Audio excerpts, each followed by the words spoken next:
In a world that faces so many daunting problems, loss of habitat, species extinction, toxic waste, an expanding human population, conflicts over natural resources, and the possibility of catastrophic runaway climate change, it's good to know that so many people around the world are doing what they can to create a life-sustaining society and a future of hope for us and for generations to come.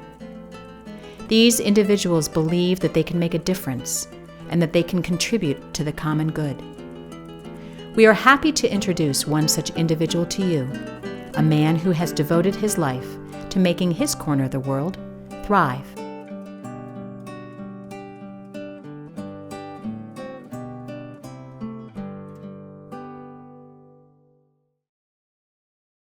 This is one of the oxbows of the Connecticut River, one that's still fairly prominent, because when they built Route 91, they dug out a lot of this material up here to the east for fill. Well, this is all farmland, and the fields here to the north are very fertile, all river bottom material from floods. It floods almost every year and replenishes itself with nutrients, which mostly come down from the state of Vermont. The mountains of Vermont have been slowly moved south by the floods and redistributed down here in the valley. So Hatfield and Northampton and Hadley are all very rich soil. One of the things that has really stood out for me with Harvey is that he just belongs outdoors. He's such a natural. You can tell he spent enormous amounts of time outside and accumulated a huge amount of knowledge, both about natural history and also these more practical things like how to navigate in the field. On top of which he's very familiar with the lands in this region because he grew up here, which is another thing that stands out about Harvey. He has an incredible memory. I think the most interesting thing about Harvey is going out in the field with him. A few years ago, while we were walking the land, Harvey pointed out a nearby farm where he had grown up. I just found it fascinating to listen to Harvey talk about what life on the farm was like, growing up in the Pioneer Valley. Gunn's farm is still there, and now Gunn's have got an APR on their farm. We had no electricity at all. We had no heat except for wood. Had a sugar orchard. So in the winter, we'd get the sleigh out, go up into the Mount Toby to the orchard, collect sap with the horses, big buckets, boil it down right up there at the orchard. So I learned the outdoors. I used to climb Mount Toby with my folks. Spent a lot of time walking. I was outdoors all the time. We just enjoyed it. We had all our food from the farm. We just had a ball up there. And it was a wonderful place to grow up because I had Mount Toby right over here behind you. And it wasn't much of a job to cross the street then. There was no traffic. There's a small brook over there, and my dad used to wash his car there during the summer. During the winter, he'd take the plates off and store it in this garage in back of me. Never use it during the winter. Really didn't need a car here anyway because all our food was grown on the farm. The only thing we had to buy was sugar and flour. It was just a nice place to grow up. I was born in Danbury, Connecticut only because the hospital was in Connecticut. I lived in Brewster, New York, where my dad was not a gardener, but he worked for wealthy New Yorkers. And we had to leave there because the stock market bellied out and all these rich lost all their money. My mother came from Amherst, so we moved back to Amherst on the farm. That was probably 1931. Yeah, my dad trimmed trees, and he didn't call himself a gardener, but that was the type of work he did. He came from Nova Scotia. Yeah, they came in from Scotland. When he got to Boston, he found out it was occupied by Irish, so he migrated west. He met my mother at the Framingham Women's Prison. He was the farmhand there. And my mother graduated from Stockbridge, UMass, and she was a poultry major, so she was working on the poultry part of the farm, and he was in the dairy part. After she'd been there for a short time, they made her a matron because she was good with people, so they gave her a whole ring of keys, put her inside with the women prisoners. This was in the late 20s. I think they got married in late 1928. They had a Model T, a big one, a sedan, and he got a job working at that time as an arborist. And in Philadelphia, that was the first job. And so they drove down to Philadelphia, and then they got married when they got there. started their life. They knocked on a door of an Episcopal church and woke up the pastor, and he married them right then and there on the spot. Got a witness somewhere. All my relatives up in Nova Scotia, they're all Baptists. They built a Baptist church, a beautiful brick Baptist church. And he lived in Springfield, Nova Scotia. And my grandfather built railroads to go out into the forest. He built trestles and track work, and so that was his trade. After they cut all the trees, they had to leave because they didn't want to work. He went to work for the Canadian Pacific Railroad in Kentville. Yeah, all my father's relatives are from Nova Scotia. I took him up to Nova Scotia maybe 5 years before he died, and he could hardly walk. He had 2 canes, and he went all over the cemetery saying goodbye to all his friends, all the dead friends. My mother's relatives are all from England, that side. They came up through Connecticut, moved to Pelham. My grandfather's from Chicopee, and my grandmother's from Pelham. My father was he didn't like to be bossed around. So he found a job in South Hadley for a gentleman farmer, a Jewish man that had a business in Holyoke. And he owned this farm, and he provided a house for us, which is very modern compared to Sunderland. I stayed in Sunderland until I was 5 years old. It looks exactly like it did in 1930, except they enlarged the garage a little bit and put a bay window on it, and one tree got cut down. So everything is still there. Anyhow, we moved to South Hadley and worked on a farm down there until he got upset with the owner of that place, and back to North Amherst. We're always bouncing back to North Amherst. My father finally bought a house in Amherst. I think he paid $2,600 for 2.5 acres of land with a house on it. That was hard. There wasn't any money even then. This was 1945. But the banks are very willing to loan you some money. When I built my house, I just went up to the bank and told them what I wanted to do. They asked me where, and I said South Amherst. They said, is it in the woods or in a field? And I said, a field, and they said, good. They liked the plans. So they said, well, you get somebody to start it, get it framed in, and then we'll give you some money to pay for that much. We'll give you some more money when you get it 2/3 complete, and when you get it complete, we'll give you the rest of the money. And this was on a handshake almost. When I built mine, it was 1959. My father bought his in 1945. I was in the Boy Scouts, and we learned how to spot planes. In 1944, we had a hurricane coming up, and the Boy Scouts had to go around and be observers to see if there's any damage. They didn't worry about getting hurt or getting hit by a car or predators. That wasn't even thought about. It was a different world. Oh yeah, we spent a lot of time out in the woods of the Boy Scouts. I used to be assistant scoutmaster, and it was in the middle of winter up in the Rattlesnake Gutter Road. We went up there with the troops, and we must have had 2 feet of snow on the ground. So we dug areas to set the tents up, 3 people to a tent, and we built this beautiful fire before we went to bed. We just put a big, big rock on top of the fire. We got up in the morning and just moved that rock aside. The fire came right up. So we got warm real quick. We used to teach the kids how to melt snow. Number 10 cans with a string on them and the overhead bracing to hang them on. You have to be careful when you put snow over a fire in a can like that. You can burn it. So you have to melt it so you get some water on the bottom first, and then the water will melt the rest of it. And the contest is to see who can get it to boil first. It's a game we play with the kids. And they had to learn how to start the fire with the sticks.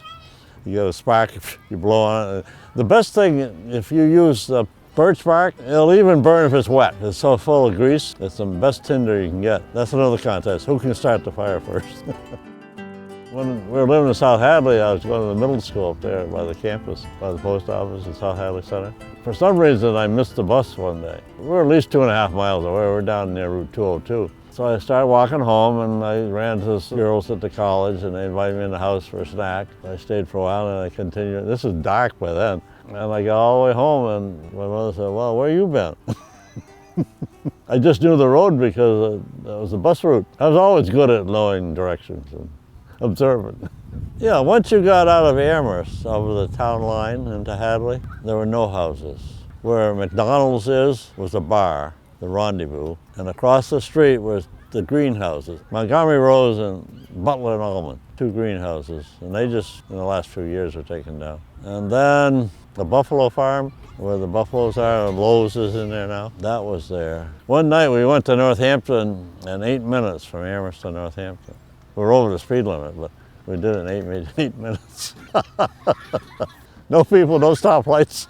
But there was one hazard where the railroad went over the Route 9, which is now a bike trail, that was an overpass. And the road went underneath. And you came at this angle, and then you had to do this and that in the car. Occasionally somebody hit that underpass and get killed. So that was a slowdown. That structure is still there. They just buried it. And the one in East Hampton, Northampton on Route 10 is still there, where they just built that expensive bike bridge. So that bridge is buried too.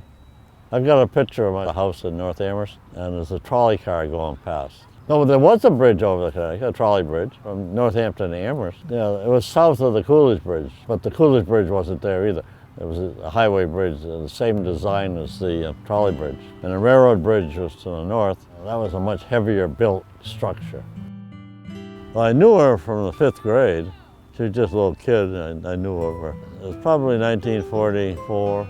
Yeah, I was probably 14, she'd be 10. She had long curly hair that came down to her waist. You know, I knew all the kids. It was a small town. This was East Street School. And then I got to know her better because my best buddy got drafted. And we were always going out with the girls in Greenfield or anywhere else but Amherst. My father got me a job painting her father's house. So he just said, there's the house and here's the paint and go do it.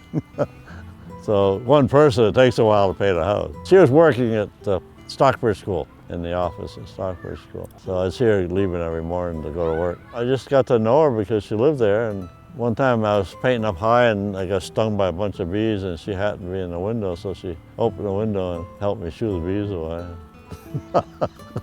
Yeah, so I see her going to work, and so I guess I just asked her if she'd like to go out. She said, sure. She didn't have a boyfriend at the time. Well, her father had chased her boyfriend away. Yeah, well, he was very protective of her. Her mother was in Ware, and somehow she had a dress made for her daughter. The seamstress son delivered it to her, and I guess he said he'd like to see it on her or whatever. So ended up they went out together for quite a while, but it got a little bit serious, so her father kicked him out. Oh, when did we get married? 1953, August. I was working at Valentine Hall, so I had to get everything done in the summer so I wouldn't interfere with work. When the war ended in 1945, all the students came back. So when the students came back, they didn't want to work in the dormitories or in the cafeteria or on the grounds or anywhere. They just wanted to get their degrees and get out. So the manager of the Valentine came over to the high school and recruited as many kids as he could to do the evening meal. So we all went over there and they gave us a wonderful meal at 4:30 in the afternoon, and then we worked the meal. We waited the line, served the line, did the tables, did the dishwashing. So after I graduated from high school, they asked me if I'd stay on. And then when I got married, my wife wanted me to go to Stockbridge to get into management. So I ended up in management, food management. We went out for a year and a half. And then we didn't want children for a while, so we waited 5 years to have a child. It's the 1954 Sylvania Stratford. The only two things she wanted after we got married, one was a television, because they had a television. So that's how I courted her. We sat and watched television with her folks. Well chaperoned. I guess when we really got serious, we went on a date at the time change in the fall. We slipped the clock back an hour, stayed out an extra hour. And we got her home, and I guess her father was waiting in the kitchen, and he just chewed her out one side and down the other. And he called my folks and complained to them. And so she called me up and she said, I lost one boyfriend, but he's not going to chase the second one. So anyhow, she got sick about July or something of 1999. She just lived past the first year, 8th of January. Sweetest woman. It was very sad when she died. You know, I didn't really experience them together all that much, except when I would go over and hang out with Craig or see them in church. What was interesting in those days, she was the more talkative one, and Harvey would quietly stand there next to her. But what I find amazing is that here his lifelong mate dies, this really excruciating death from cancer, and he didn't stop, you know? It's like he just decided to keep on living, and a lot of people give up in those situations, and he just has embraced his life. He's making good things of it and doing a lot of good things for people along the way. I would say he's in some ways, my role model. I look up to Harvey and think, there's a guy who knows how to live. Nothing seems to get in his way, nothing seems to get him down. He has an interest and he pursues it. What I really admire about Harvey is that his interests are all in some form of service. his conservation ethic and the work he does for that, his serving on the board of the homeless shelter in Northampton, his involvement at church. He's just really a remarkable man. I've had the great blessing of getting to know him in all those capacities. I hope to continue to sort of pattern my life somewhat after Harvey Allen and his ability to care for people and just learn so much and be so attuned to nature. The way land is conserved is through people. It starts with landowners who are willing to protect their land, and then we knit together a whole network of people to put together a project. Harvey is sort of an exemplary figure for us because he has had such a long-standing history in the Connecticut River Valley, and he has the kind of local knowledge that you only get by living in a place and loving a place for decades. And so it's really important to Kestrel's work to be able to rely on the local knowledge of people like Harvey who are so connected to the landscape. We'll identify a place on the map, and it's really about connecting the green space, putting together the puzzle and making sure that the green grows and the green gets connected. People like Harvey, they tie these kind of abstract puzzles that we're putting together to the place, and he has particular memories of picking asparagus on one property or unusual outcropping of bedrock on another property, and you know from his authority of voice that he has been there. He has seen it, and that makes such a difference in being able to get excited about the values of a particular piece of land. Many Americans are talking about how to live more sustainably with our planet's limited resources. Over the last 30 years, the Pioneer Valley in western Massachusetts has experienced a growing interest in the buy local movement, in the creation of new bike paths and hiking trails near our cities and villages, in the preservation of farmland, and in the protection of wildlife habitat. Connecting with nature restores our souls, lifts our spirits, and inspires the creative arts. Even as many of us find ourselves multitasking in front of luminous man-made screens, large and small, every day we look for ways to get out onto the land whenever we can. More and more of us are visiting local farms to buy our produce and contributing to local land trusts that have the legal and financial skills to protect those farms.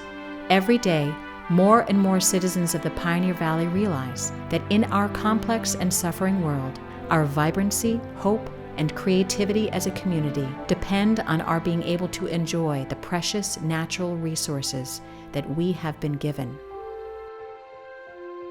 Well, this is the west side of Mount Toby, not far from the river. It's a wonderful location for wildflowers. One of the benefits of preserving this land. This has all got a Sierra on this side. Mount Toby itself is just blooming with wildflowers. On the east side, it's even better than the west side for flowers. And there's a lot of rock outcrops here. Yeah, this is Char Pond on this side. And just upstream here is that nice little waterfall, which is quite pretty. And there's a winter wren that usually nests there.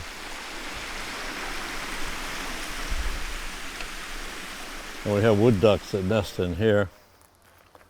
I worked for a long time as conservation director for the town of Amherst, and that's how I got to know Harvey. We both were members of the Valley Land Fund board, and Harvey just seemed to be everywhere, which is one of his great attributes. He knew every piece of land in the valley. Whenever a question came up about a parcel or an owner or history of some land, go to Harvey.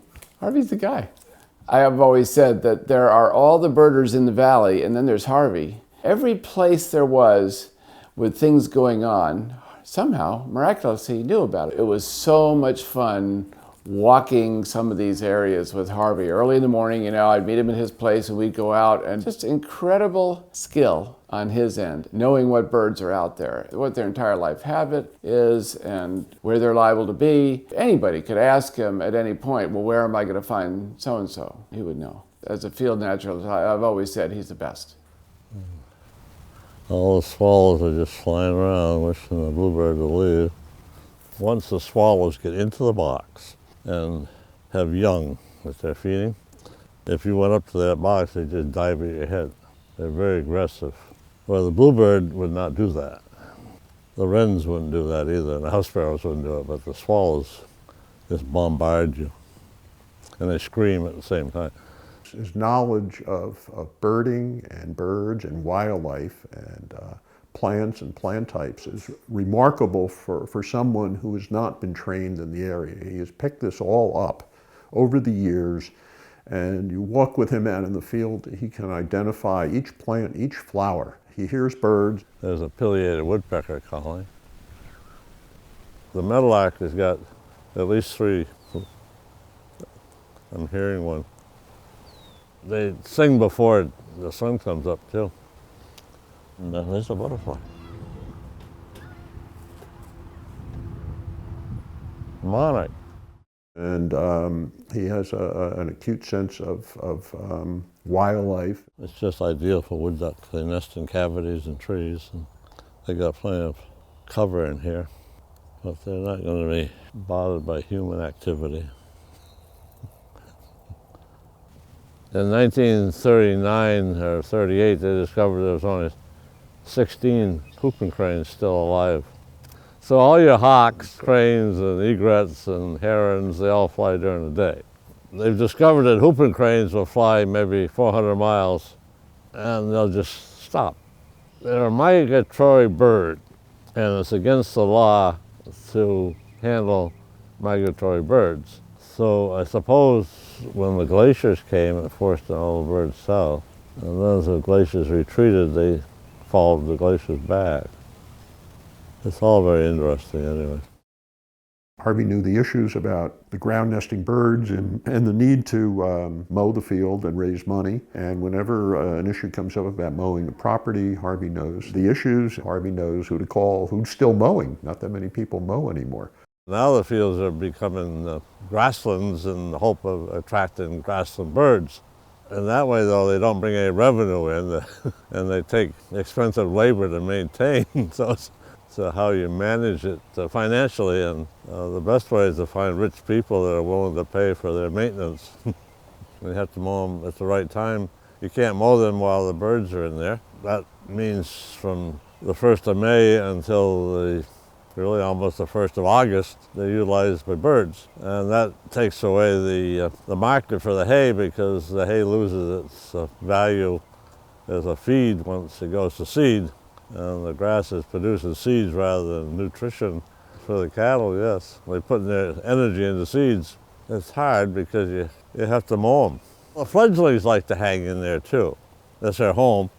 And if you cut it after they're fledged, then they get pushed elsewhere. I think they need at least 20 acres.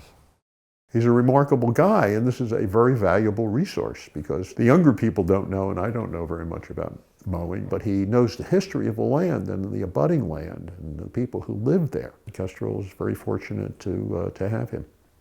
I appreciated land open for hiking and fishing and hunting, but I didn't get into it. I had to work. Once I had children, I'd take them camping, I'd take them fishing, so they got interested in the outdoors. Then I met Pete Westover. He was a hands-on guy. He didn't feel comfortable in the office. He felt comfortable with an axe or saw or running the tractor, mowing fields, and he was very much in maintaining the fields as fields. So I started to help him on trail work. I joined the Hitchcock Center in 1975 when they moved to Amherst. KV Corporation started building houses before I built mine, so probably 1955 was the first developer to come to Amherst. And they built Orchard Valley, so anything they couldn't build on, they gave to the town. So that may have been the start of Pete's thing. I was a volunteer. My job was to walk the trails and check on any down trees, mainly to monitor the trails. I walk Mount Toby, I just take off. I did that all my life. I'm still doing it. I never took anything to eat or drink. I just took off, walked. He's also got incredible endurance. That's been another thing that's really stood out for me. He could walk me into the ground. I would not be able to keep up with Harvey if we were on some sort of survival expedition, I don't think. I've never seen him get tired. And if he is tired, you wouldn't hear about it because he's absolutely not a complainer. He will always opt for, rather than stopping and going home, if there's a little more work to do, he's like, let's go get it done. He's so spry. It's like walking with a 30-year-old, seriously. He is renowned for cooking the big meals. So any of the breakfasts or dinners, Harvey's usually the one in charge of it. This past Saturday, he said he got over to the church at about 8 in the morning, spent all day preparing their boiled dinner, and probably didn't get home until 11 or something. That's his form of giving and serving and caring for people, and it's just remarkable. When I first decided to participate serving at the homeless shelter in Northampton, a group from our church goes over, and well, who did I find out was the coordinator of all that and had been going there for years, but Harvey. So he's the one who brought me over there and showed me the ropes and what to do, and we're fortunate to have him, a real blessing. Well, this is our kitchen, and we have 3 suppers a year. One in October, roast pork, and then we have our corned beef and cabbage in March, and this is the one we have every single spring, the spring supper. And it's been going on since about 1935 at least. Did a lot of work on the church one year. We couldn't use the church. We had to go next door and use the hall. So when we got it all finished, we celebrated with a fall supper. And of course, once you start it, you can't stop it. So every year we've had one in October. I've been in South Amherst all my life, but I went to Grace Church. We have a family, and my wife was at home, stay-at-home mom, and I worked all the time.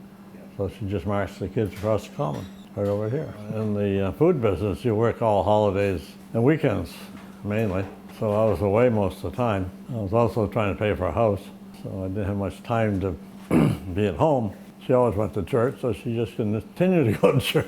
She didn't have a car, I had the car. And some of the old-timers got too old to do it. And now I'm there myself. We have food enough for 300. We have 3 seatings, 5 o'clock, 6 o'clock, and 7 o'clock. This is all asparagus that's been cut up this morning, and it's sitting here waiting to be cooked. We put a good amount of stems on everybody's platter, then we cover it with a nice amount of tops.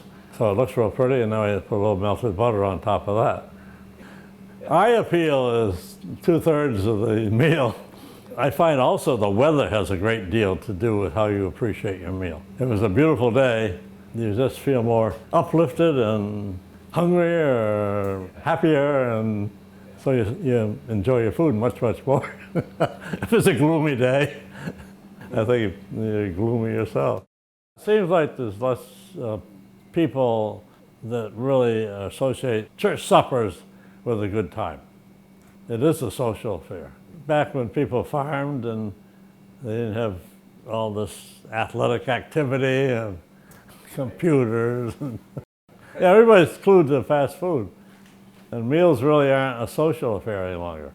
In most families, it's amazing how many families don't eat together. I'm only here by myself because I'm just kind of keep an eye on the kitchen this afternoon. The first thing I managed was the Northampton Country Club. I just went in there to run the kitchen and ended up running the bar too. And I was there 5 years, so about 1962. I worked at Westfield State Teachers College for 15 years, and then I went to Suffield Academy for 15. When you run a food service, you write the menus, order the food, make sure the bills get paid, hire the help. I had 109 or 10 students working, and I paid a minimum wage. They wouldn't work for nothing. And I gave them a time clock, and these kids had to keep track of their time. And it worked very well. Kids like some responsibility. It's best if you kind of guide kids, motivate them. Don't do it for them. That's the worst thing. In the morning, I went straight to work.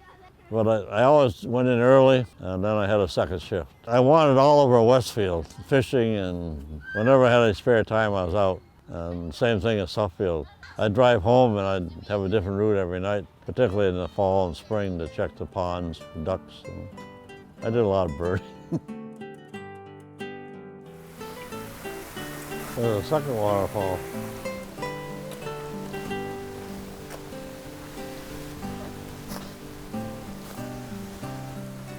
There's a lot of wildflowers in here.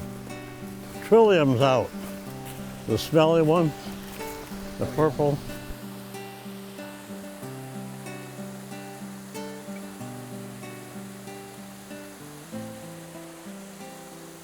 I'm not good at remembering names of trees and plants. Very quiet up above, not many birds. They haven't quite got here yet. The last week of April they start coming.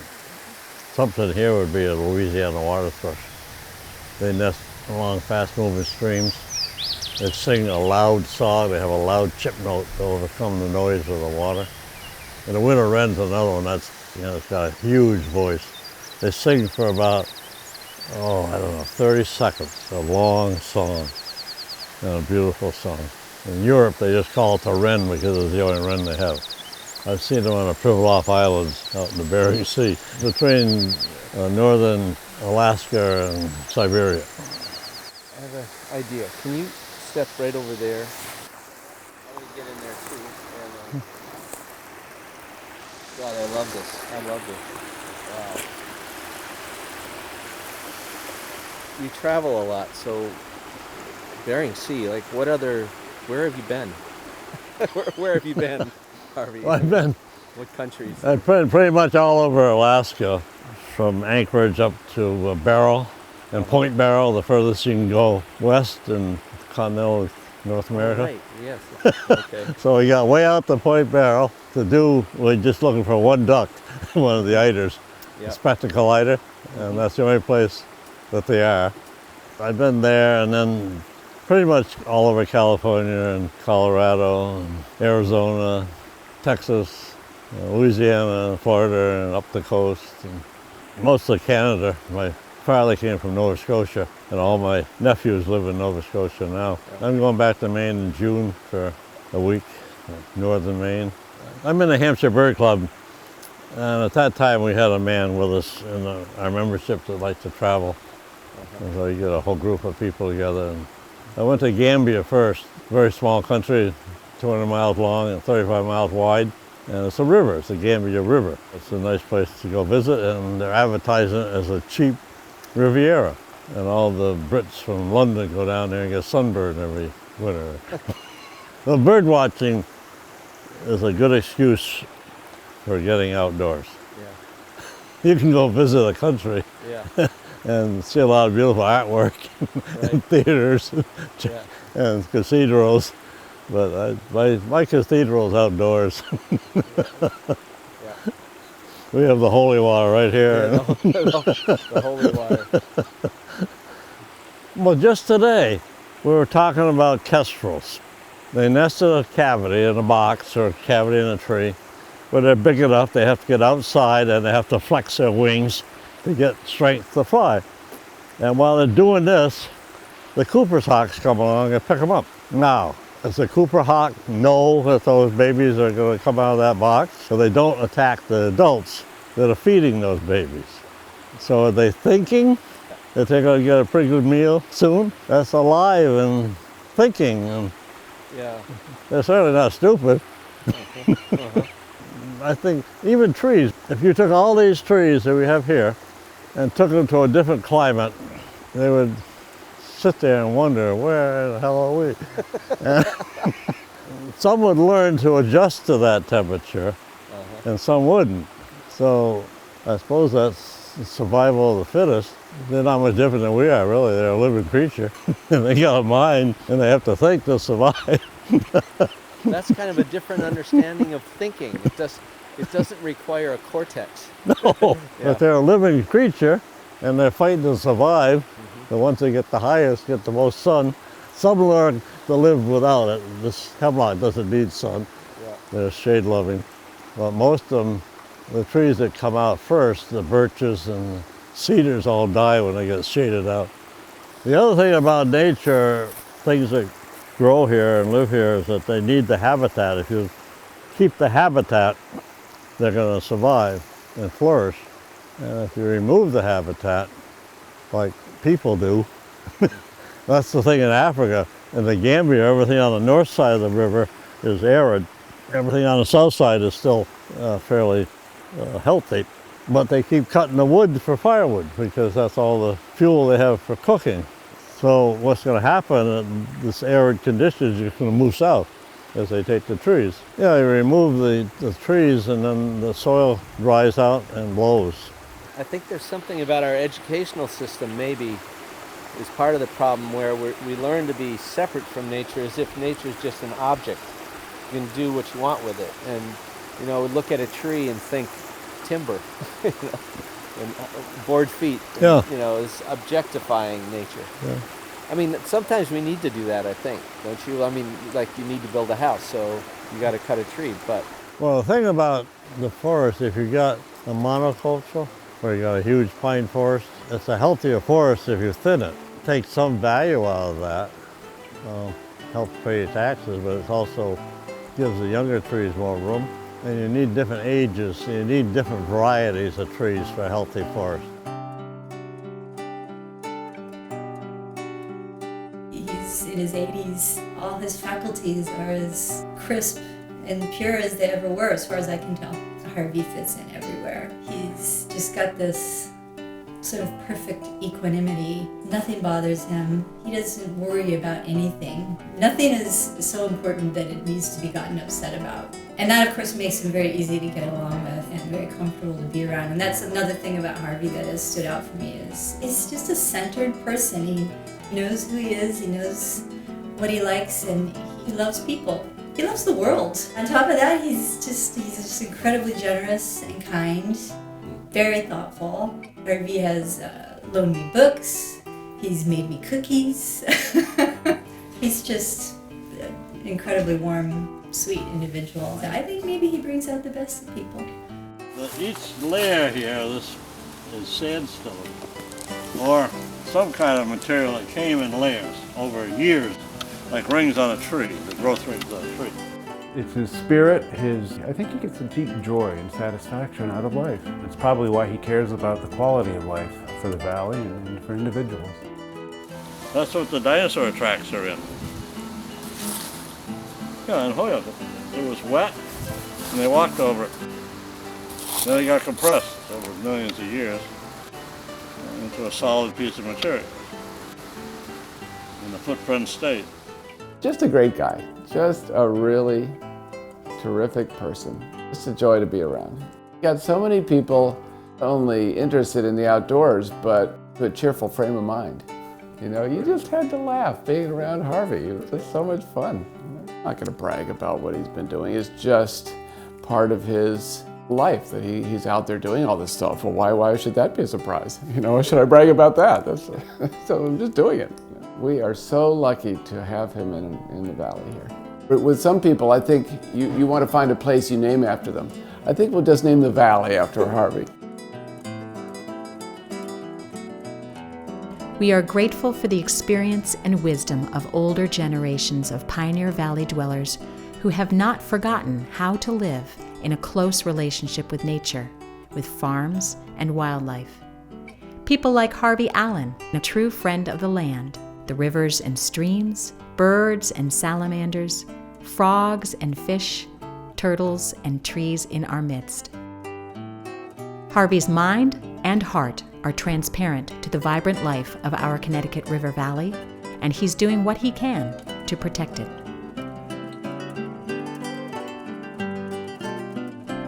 Thank you, Harvey. You're welcome. Bye.